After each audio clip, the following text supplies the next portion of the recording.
Bakit po kayo sumali sa rally pong ito? Para sa pera lang. Talaga ba? Pera-pera lang daw? Ako, marami po yan sila. At panoorin natin kung ano yung paliwanag nila na bakit sinabing pera-pera lang ang pagsama nila sa rally na supporters daw ni Pastor Kibuloy nitong nakaraan lang.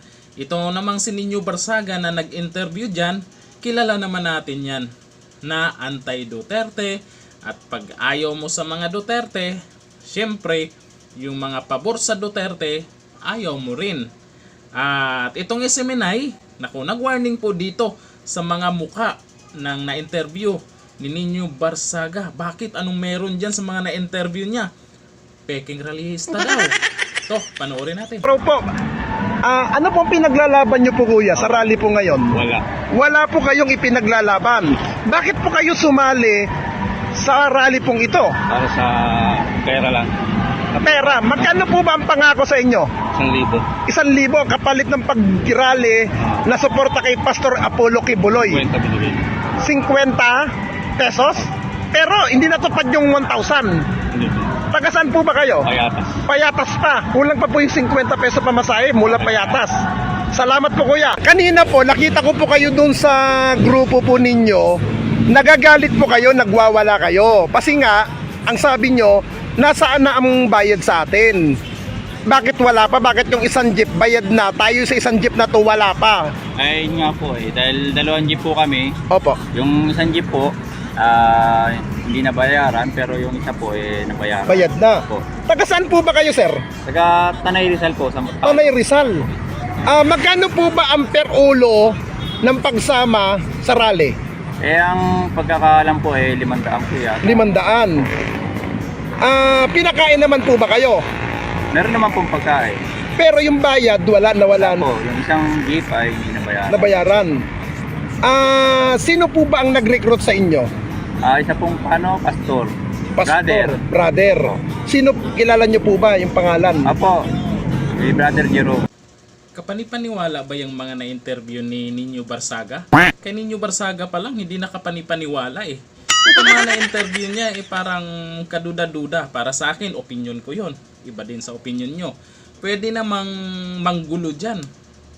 Diba sa rally sa mga supporters ni Pastor Kibuloy, pwede nga na kasi may mga nagkomento dyan na posible na may ibang nagpadala na hindi naman talaga supporters ni Pastor Kibuloy, pinasama dyan, and then timing sila pa talaga ang na-interview ni Nino Barsaga. Di nga, wala bang na-interview kahit isa na hindi binayaran daw? Talagang itong lahat na interview na nilabas niya at nag-viral na rin ito ay puro pera-pera lang. Parang iba naman yata. Kung totoo man ang sinabi na pera-pera lang, lahat ba na nandun? Pera-pera lang din. Mga miyembro po may iba dyan, mga katutubo, miyembro doon sa grupo ni Pastor Kibuloy. Pero yung na-interview, timing talaga na yun ang gusto nila, pera-pera lang. Pero sa mga na-interview, parang hindi ka panipaniwala eh. Kaya parang mas naniniwala ako dito sa warning na post po ng SMNI na ito ay hindi kasama sa grupo ng rallyista. Peking rallyista ito para lamang siraan at para ipalabas sa taong bayan na itong rally na nakasuporta kay Pastor Kibuloy ay hindi totoo at walang paninindigan. Pero para sa akin yun, opinion. Sa totoo lang, may kanya-kanya tayong opinion. Yung mga nagagalit po dyan na hindi sang-ayon sa opinion po natin, pwede po kayong gumawa ng sarili nyo pong vlog. Titingnan po natin kung kanino yung kapanipaniwala. Titingnan po natin kung sino po talaga yung kayang panindigan yung mga pinagsasabi. Yun lang naman yun eh. Kung ayaw nyo, edi gumawa kayo ng sarili nyong vlog. Ganun lang yan. Kasi tayo po, pagdating sa politika, may kanya-kanya po tayong opinion. Ito sa nakikita ko lang ay wala kasi akong tiwala dyan kay Nino Barsaga eh. kung nakasubaybay kayo niyan, hindi ko alam kung maniniwala kayo sa issue po nila noon nila Banat Bay, na may mga ganyan-ganyan daw nangyari sa eleksyon. Simula noon, hindi na ako naniniwala dyan eh. Diba? Hindi na ako naniniwala. Siya mismo nagsabi na may ganun daw nangyayari sa kanila. Magkasama yan sila dati.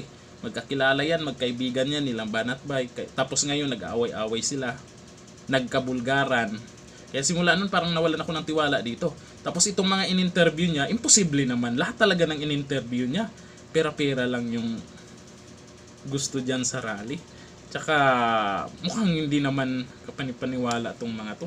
Tsaka lahat to, yung in-interview nila, napapansin nyo, ay halata na parang kakasuot lang ng damit.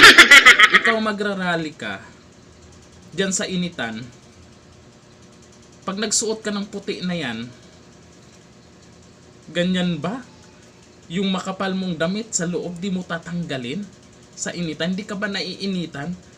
Napapansin ko parang kakasuot lang nila pag interview. O suotin mo yan, interviewin kita. Parang ganun nangyari ah. Tingnan nyo naman, pansin nyo, tabingi pa yung iba. Na pagka, parang hindi pinagpawisan, bagong suot yung damit. Sa akin lang, sa tingin ko lang. Alam naman natin, pagdating sa mga ganyang usapin, kanya-kanyang tactics yan. Alam po natin, marami talagang supporters po si Pastor Kibuloy kasi marami namang tulong yan na ginagawa. Pero kahit sabihin natin may mali nga o totoo nga yung maakusa nila, pero pagdating kasi sa interview na to, kung napanood nyo, ay parang hindi ka panipaniwala eh. Kayo, naniniwala ba kayo? Ay, comment lang tayo dyan. Hanggang dito na lang. Thank you. Bye-bye.